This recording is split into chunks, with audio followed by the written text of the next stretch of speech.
You are listening to Insights with Kathleen. Please join me while I share my insights and experiences with the hope to inspire you to look inside of yourself for the answers that you already have. As with all information we receive, take what speaks to you and leave the rest. Hey, welcome back. Sherry, thanks for coming back once again. Thank you. Well, hey, so episode 14, Sherry. Right? Can we say lucky 14? Because I feel like we said that last week. So I feel like it's. I think every number is lucky. That's a cop out. Get out of here. Last podcast was lucky 13. We're on 14. Hey, this is the only. How about lovely 14? Lovely 14. You gotta like make this a theme now. Yeah, like lovely 14, lucky 13, lovely 14, hot 15. Oh, I don't like that. Don't think about it too hard, guys.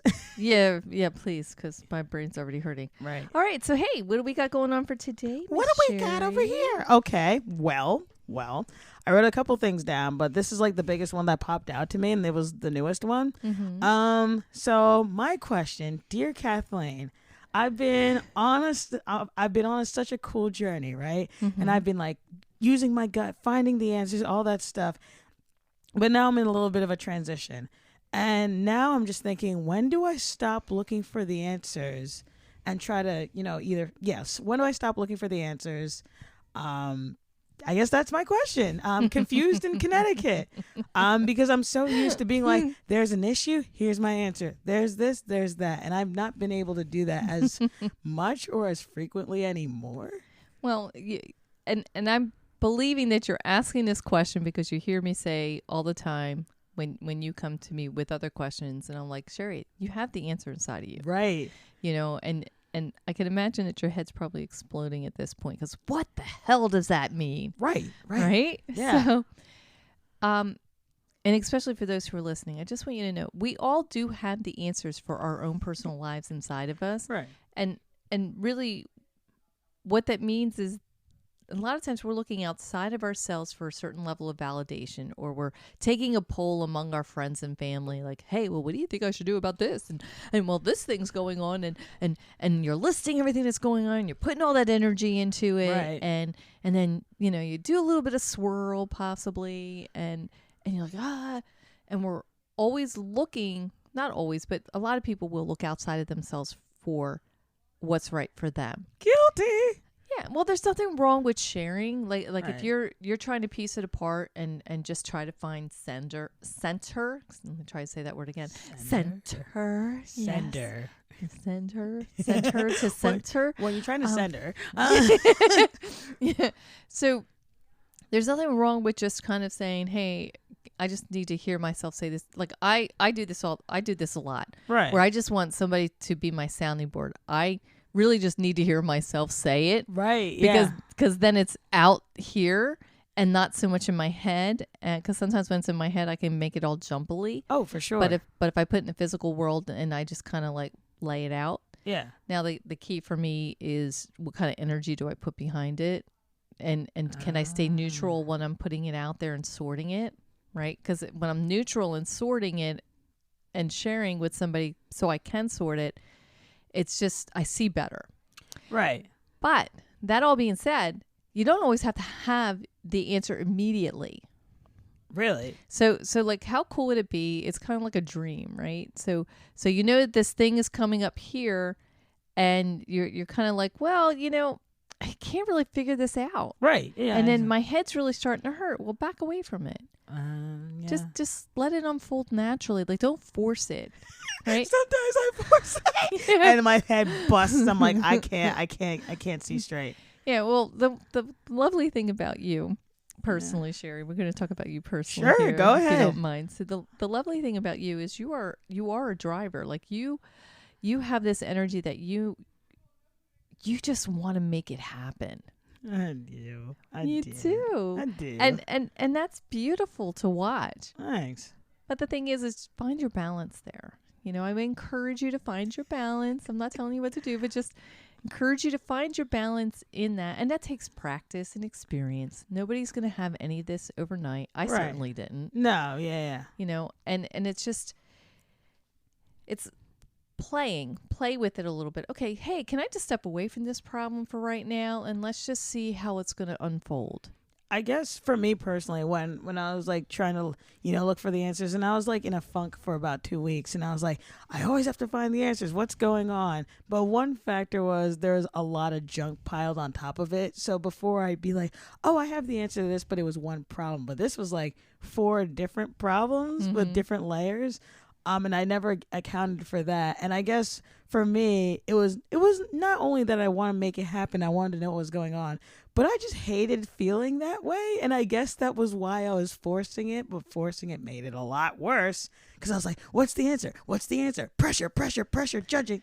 So maybe in part, some of that is that feeling. Instead of rushing and forcing, maybe it's the feeling you need to sit in and to experience a little bit. I know. I don't like a lot of it.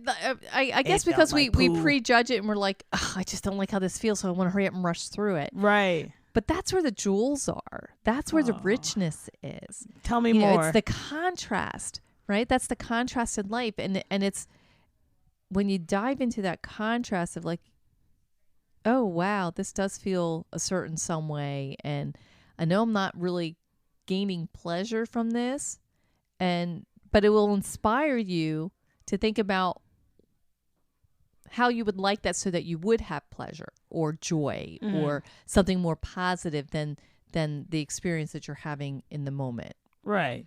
So, and then sometimes just leaning into the feels, because this comes back to those feels, Feeling right? the feels. Feeling the feels. And unpacking it.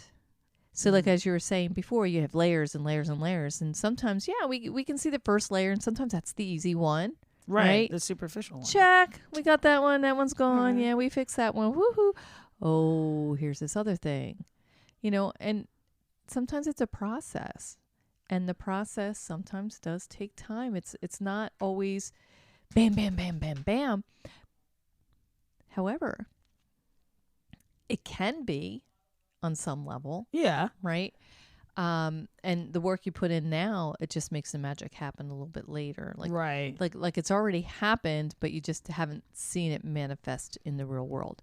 But the thing is, don't be afraid to be in the muck. Yes, because, anytime I talk to someone, they're like, oh, I'm feeling sad. Well, we are going to make you unsad. And it's almost like the common thing to be like, hey, we got to snap out of it, but not actually sit in it. Yeah. I think it's cool, though, because I've had a deep appreciation for sadness. Because, sometimes you got to, air out some gunk that, when you're in the happy, you don't even do. You know what I mean? One of them was I'll be a little personal here. I have a slight, I have an addiction to social media. It's it drives kind of my constant validation. And I didn't know that because when I was riding the high, I was like, I'm doing great. Life is happy. Yay. I have no worries. So I didn't even get a chance to work on that. And just, realizing, my podcast is ending and I want to do that.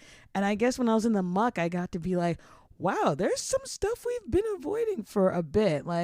What are we going to do about the social media thing and stuff like that? And while I was in the muck, I was like, oh, wait, I can actually hone in and look at these issues per se and kind of narrow them. Right. So really, instead of calling them issues, maybe it's just changing your focus. Right. Right. Because I think with anything that we experience, whether it be the very light, fun stuff or the heavier stuff where it takes a lot of effort just to kind of move through it. Right. And we may label it as being mucky or heavy or dense or oh my goodness, I just don't want to deal with it. I'm going to throw the blanket up over my head and go back to bed. Right.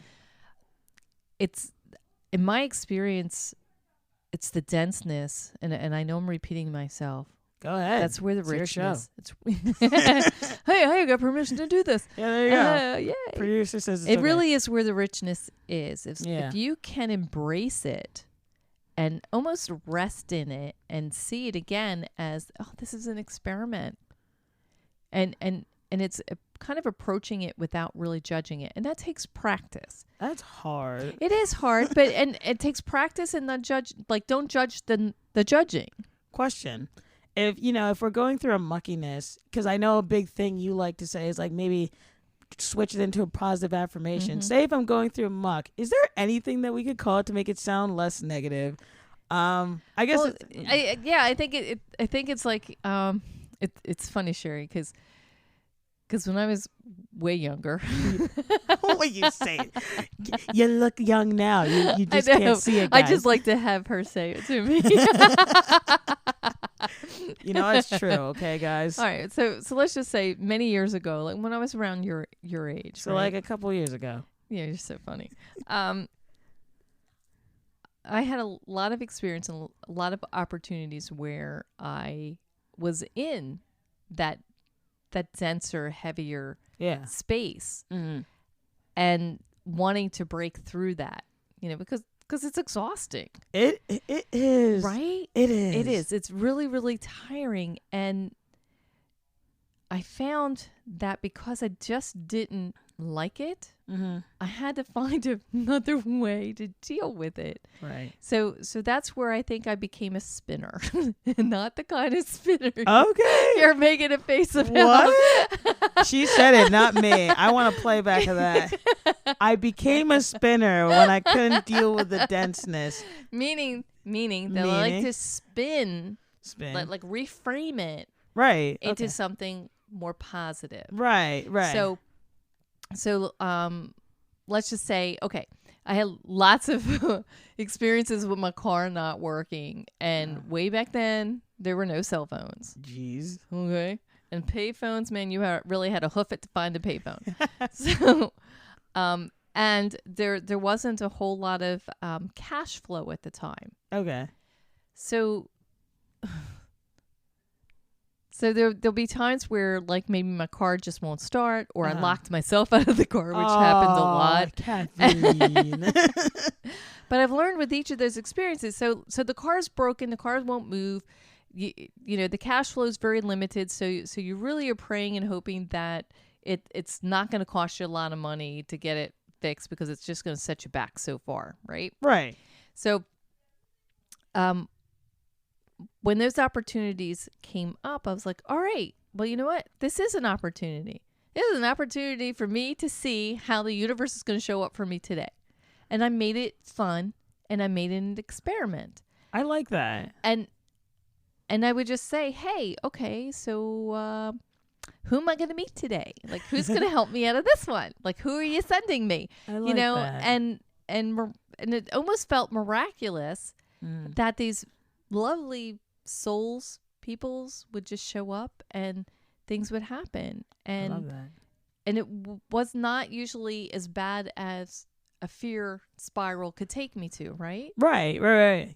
Yeah. No, I totally get what you're saying, because I don't know what happened. I guess I have to work on it, but I'm still a very optimistic person.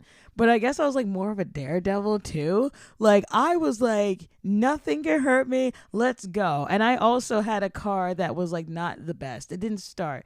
And like, my mom usually when things happen to her car, she's like, I'm anxious. What if I get robbed or killed? I'm just like, I guess this is just another funny story to tell. And one of them was I think I was driving 2 hours away. It was pouring rain on the highway. My windshield wipers do not work and my lights do not work. I'm alive to tell the story, but what? Yeah, what? Yeah, don't drive like that, guys. But no, not recommended. Don't do that. But I guess, with all these things, it was kind of the same thing. And I don't think I told you guys on this podcast, but one time I was stuck in Philly. All the other podcasts that she visits. Right. I know. What's my problem? So one time I was driving with a friend. I was visiting her in Philly. I had taken her home because she was going with her friends to a bar or something, whatever. So my car, something happened and I turned and something happened with the wheel.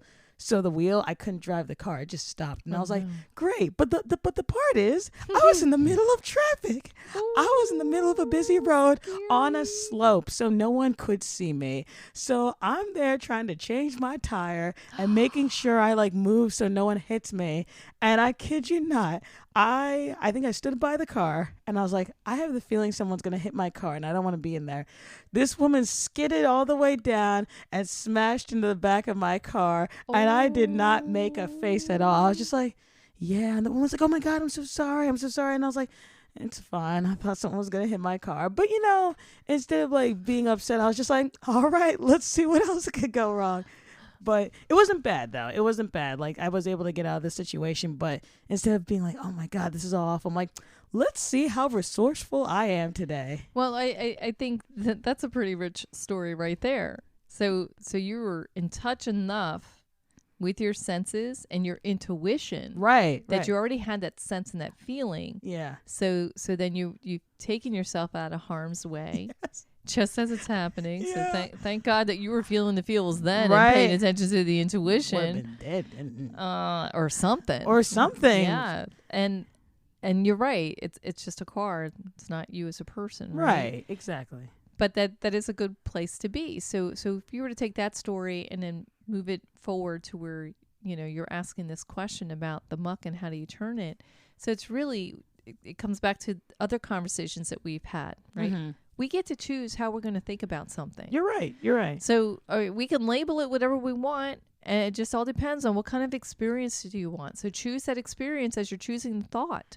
I just usually pick comedy. I guess for me personally, sometimes a situation will happen. I'm like, okay, I can spin into something funny. But I guess when I'm just like alone, just dealing with the feels, I'm just like, there's nothing to bounce off of this. How do I spin this? Well, and sometimes it's like, okay, you know what? I'm going to rest in this. I'm going to just rest in this feeling. Yeah. And I'm just going to sink into this and just see where's this going to lead me and what's going to come up. Why am I here?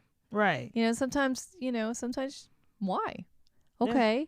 Because I know for myself, I would sink way down. Right? And sometimes I still do to some extent. Yeah. Not so much anymore, but I used to. And I spent a lot of time down there. And to some degree, Sherry, to be honest, I felt a lot of comfort there. Really? Yeah, because I would just sink into it and say, okay, I'm going to respect and love myself.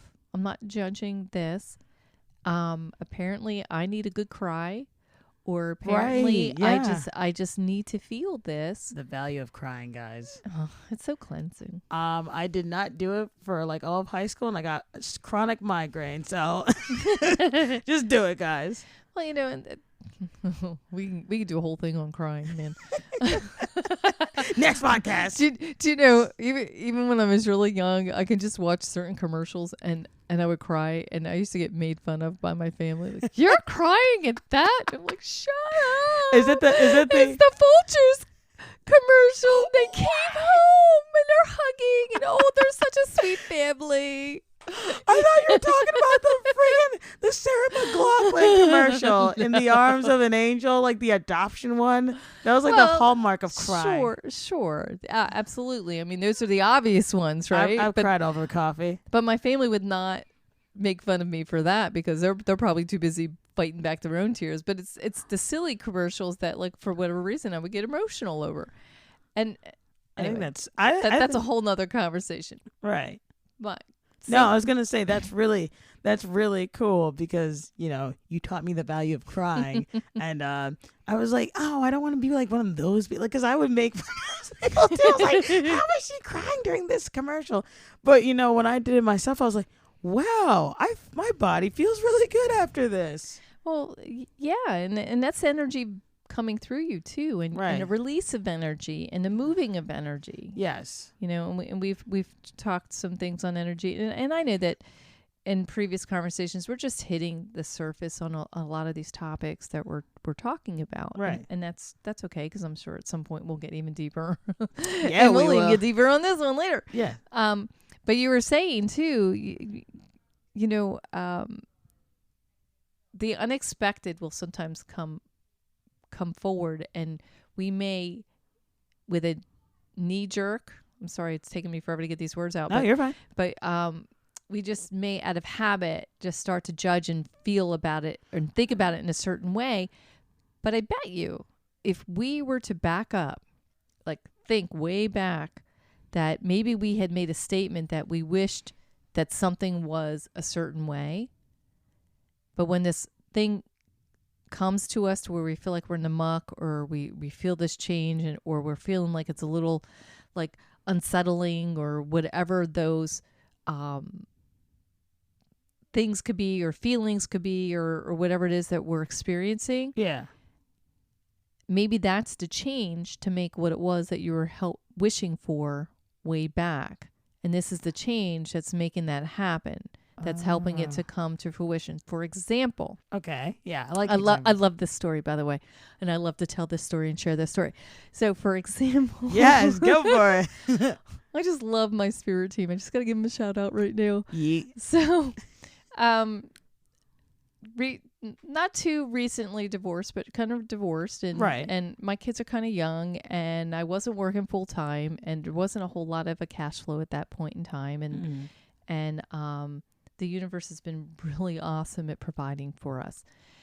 And in the house we're living in, the kitchen was really old, and the countertops were made of that like Formica kind of stuff. Yeah. And the press board, or what do you call it? The well, you're making a particle board. I'm making these hand quacking motions. noise. She's making a quacking noise, and I'm like, the quacky? I don't know. It's particle board that was falling apart in my hands. You know, because like if I would try to wipe underneath it, because my kids start touching all this stuff. Ah, right. And I didn't have AC at the time, like the HVAC, and my son the central air, yeah. Yeah, my son had allergies, and my siding really needed replacing. My roof needed redone. And I would make jokes that I was living in a ghetto house because the screen door wouldn't stay shut. Yo, what is happening? So in my kitchen one day, as I finished wiping the counter off, and that particle board is falling into my hands, and I just kind of went like with no like real intensity behind it at all. I just kind of threw my hands up and I said, "Hey, so yeah, I need all of these things, and I only have this itty bitty amount of money. So you said you'd provide for me. I need you to do that. Please do that." Right? So, and I just kind of left it at that. And then fast forward a few months later, and there's talk of this Hurricane Sandy coming up, right? Sandra, you dirty birdie. It was actually maybe been a few years later, but I don't remember the timeline.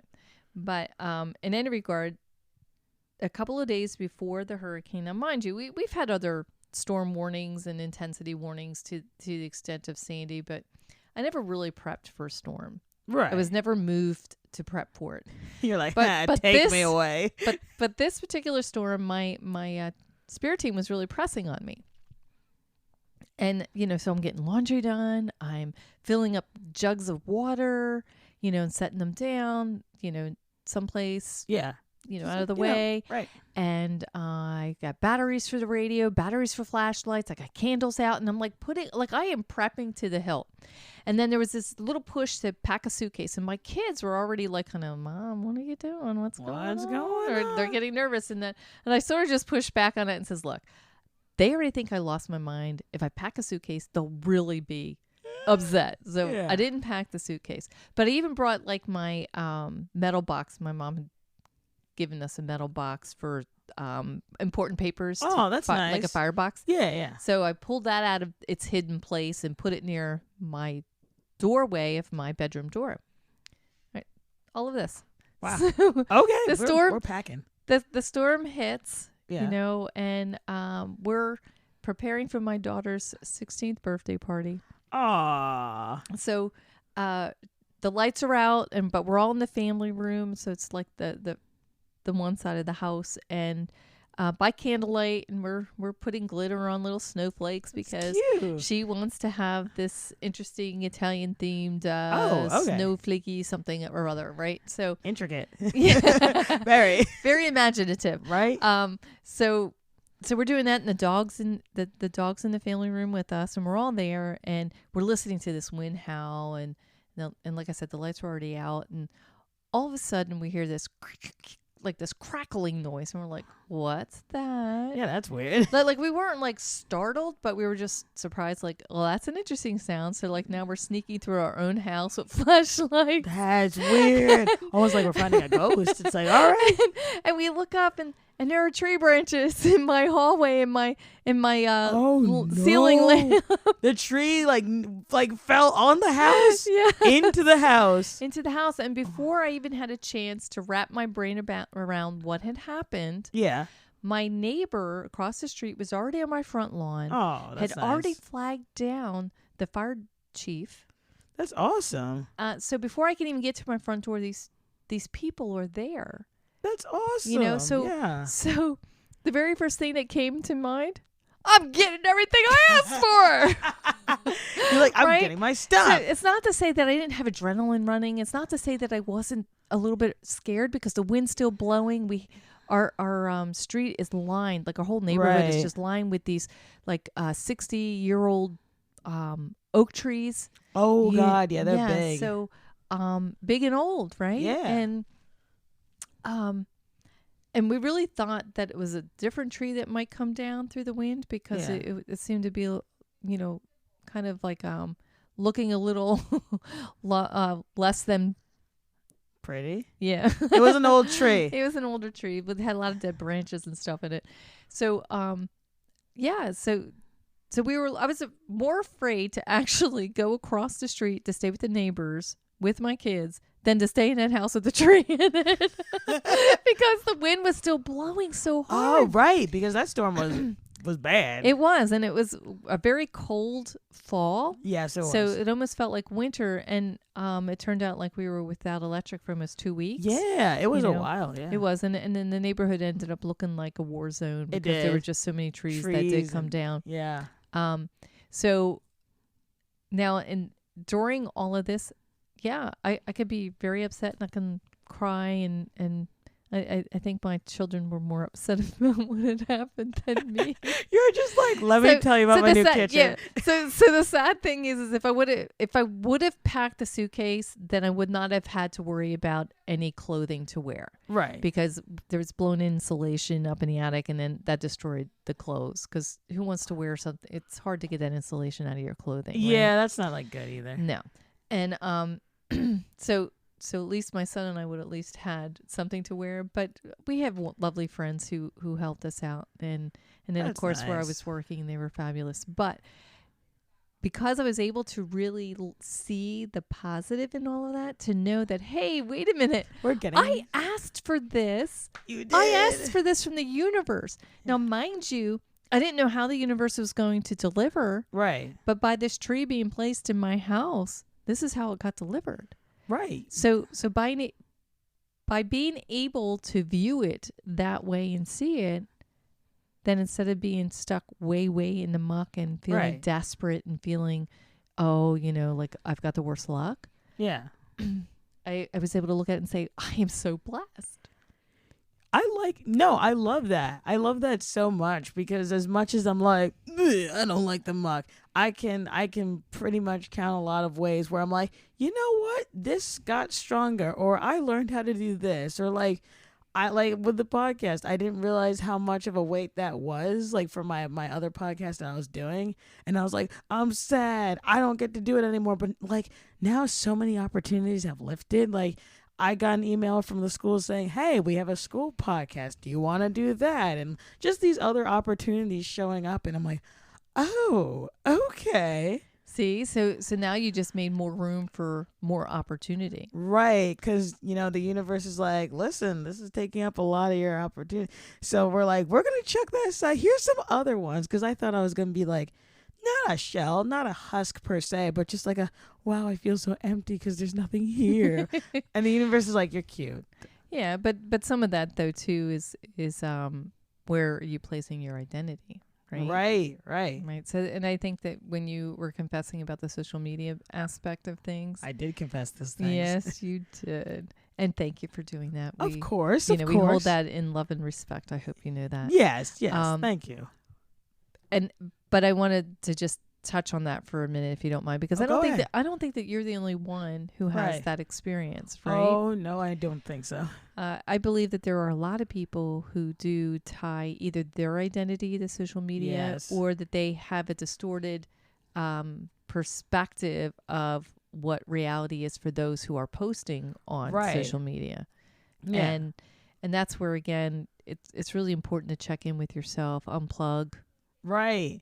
detach a little bit, get out in nature, get out and, be with real people, Yes. real things to help with the distortion. So to bring it back into the proper perspective, Right. the more real perspective, Yeah. whatever that can be, because everybody's real perspective could be very different from the next person, Right. but at the very least, it won't be distorted for you. Right. And I think for me, I got caught up in it because I would do promotions on social media. So like people would see it and people would like it. And I'm like, wow, yay, validation. Look at you liking my stuff. And then people out in the world would be like, whoa, I saw you post this on social media. And it's so easy to get wrapped up in that because they're Sure. I think I posted about something and they're like, wow, you went to that museum that looked really fun. And then you almost get wrapped up in it yourself and you're like, oh, wow, this is like my identity now. Like people know me from this. If I don't post on this, people won't know. Who cares if people don't know? You know what I mean? Yes. But I guess it's almost like a cycle sometimes. And it, like once you're in it, you don't realize you're doing it until you take the step back to be like, do I really have to post this on social media? Do people really care what I ate for lunch? Is that necessary? I don't think it is. Like I had the experience and that's all I care about. And it just ties into like being in the moment, It does. It's kind of like the person who goes on a vacation, right? And they take their camera with them. And all that they're doing is experiencing every little aspect of their vacation through their camera. It's So- annoying.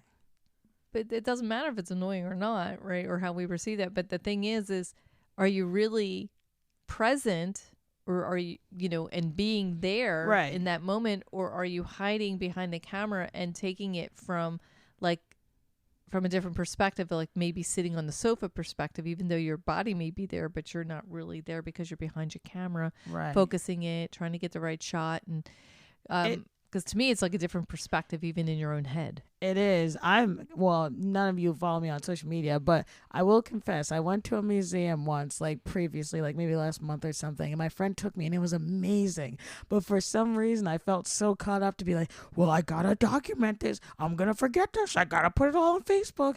And I only said annoying previously. I was saying it more so to myself. If you guys want to post pictures, whatever. But I know for me, when I was like trying to get all the pictures and get the good angles and stuff like that for the museum, I was like, wow, this is annoying me. I'm not even absorbing. I'm not even like I am enjoying it, but I'm not like in the present, in the moment, just being like, wow, the sensory stuff, what was happening, the people, The smells, the sounds, even before social media. yeah. I've been on trips where I've taken like loads of pictures because the scenery is just so beautiful. Right. And you just want to capture that so that you always have it. Yeah. And then you come home and back then that was before digital cameras too. We're talking about actual film.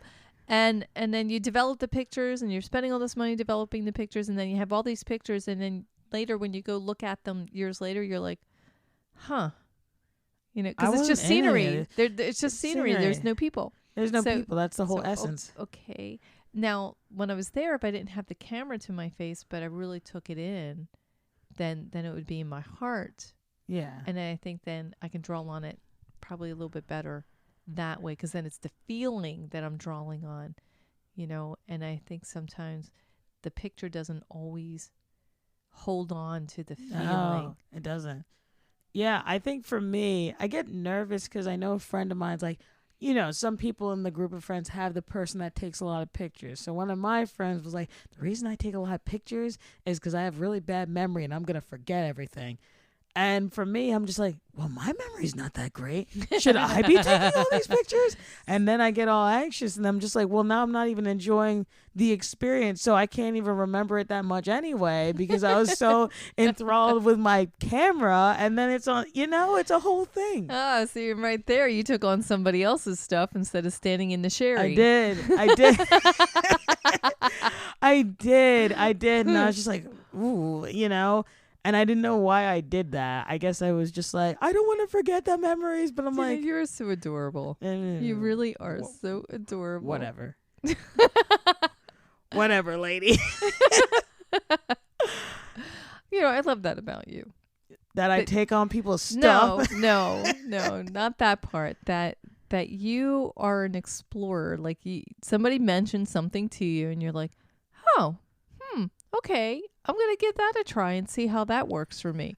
And I love that you experimented with it, and then you were like, yeah, that doesn't work for me. I don't. I'm just like, you know what? If I forget, I guess I do. But if it's like you said, if it's a good enough memory, it'll stick out to you. Because like I'll have memories where I'm like, I remember exactly what I was wearing. I remember exactly what I was doing. I remember exactly what I was eating. So.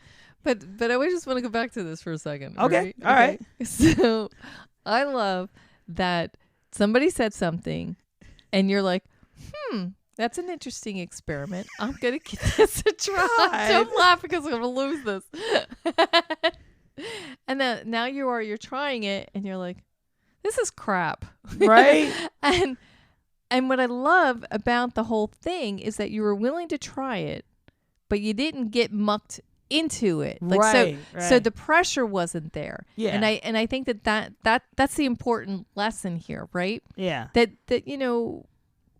we're around people, we're experiencing different things with people, and we're watching their different experiments, and the judging part that comes in is like, oh, well, you may admire somebody in a certain way and you're viewing them. Put them on a pedestal. No, I was just about to say, not putting them on a pedestal, but just sort of kind of admiring them. Okay. And you're like, well, I kind of like how that looks when they do that, because they do that in such a way that like, oh, I got to try that. Right.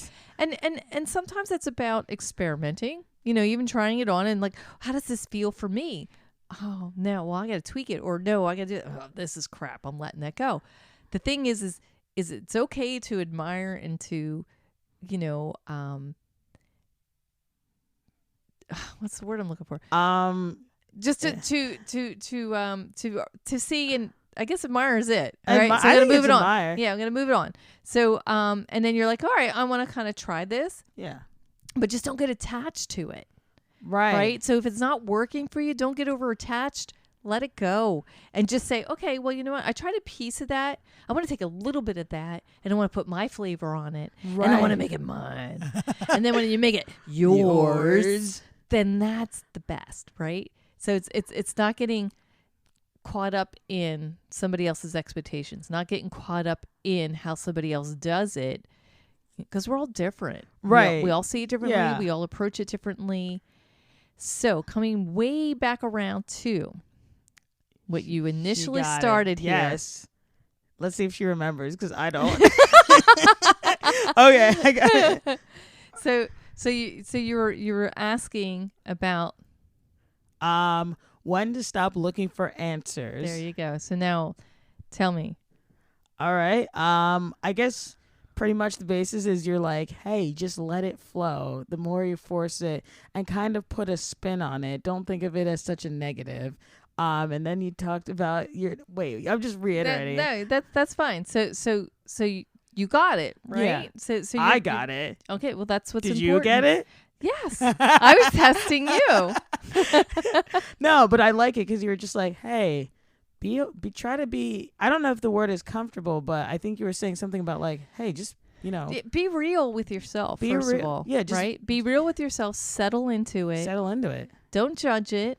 We all have moods. I mean, that's why we have emotions. Right. And I guess for me, that's a whole podcast I won't get into, but I always, from people, it would be like, Sherry, why aren't you high energy? Sherry, why aren't you happy? I even heard earlier from somebody today actually saying, I was like, yeah, my mood was not good. Like, I've been doing bad. They're like, it's Sherry. Sherry's never bad. So, I guess for me, that's like. Yeah. But before we wrap it up, I just would like to say a little something in regards to that. And maybe this will help you. Maybe it won't. All right. When people come and they make those kinds of remarks, right? Yeah. Because Sherry is, let's face it, everybody, you guys don't know this, but Sherry really is a very bubbly individual. Oh, thank you. She really does raise the energy in any room when she walks in. And when Sherry is really feeling her feels and is on the opposite end of that, people do feel that. And those who are not comfortable with those kinds of things have a certain expectation that Sherry needs to deliver and entertain all the time, right? Yeah. So, but when people do come to you and you say to somebody, if you offer to them to say, hey, look, I've been kind of feeling a little on the low side or kind of just down here and not a whole lot of higher energy, if you will, or not Right. a lot of this like, oh yeah, Sherry's in the house, got energy. What up, everyone? And if somebody makes that remark to you, Mm-hmm. what, Sherry, you're always here, then receive it as, and this is a choice, right? Right. So this is how I like to do it because Yeah. it takes something that could otherwise be a judgment from somebody else or something that's negative, and it takes it to a more loving place that I get to dictate. Right. So when they're saying that, just believe that they love you enough that they're trying to cheer you up in that way. Okay. So don't. I would encourage you to not take it as you always have to perform for them. Right. Yeah. Right. And definitely don't receive that kind of expectation from anybody because you know what, you got to be you. True. And you deserve to be able to have whatever moment you need to have. Oh, thank you. Right. But when they do come and they say that, then you thank them and you smile, and in your heart of hearts, just believe that they're just trying to cheer you up by making those comments. Okay. Okay. Right. Because some people may just be uncomfortable with people feeling their feels because they're not ready to feel their feels, and it may make them a little uncomfortable. Oh, I've heard that. Yeah, I have a family member who it's very passionate individual, and they can really feel their feels. Okay. You know, and they've said, like, when they're in a really good, balanced, bubbly place, and they really can be bubbly, and they do, much like you, they can really drive the energy in a room. Yeah. And then when that person is down, right away, our first inclination is to try to cheer them up. Right. And they're looking like, can I just feel this, please, people? You know, so I'm entitled to my feelings. yeah. So I just say to you, you know, when people do come say that to you, don't feel the pressure that you have to be something that you're not ready to be. Right. But just receive it as this is their way of trying to be loving to you and lift you up. Whether it is or not, it doesn't matter. It doesn't matter. No, it doesn't matter because you want to be able to receive it that way so that you can feel that way. Okay.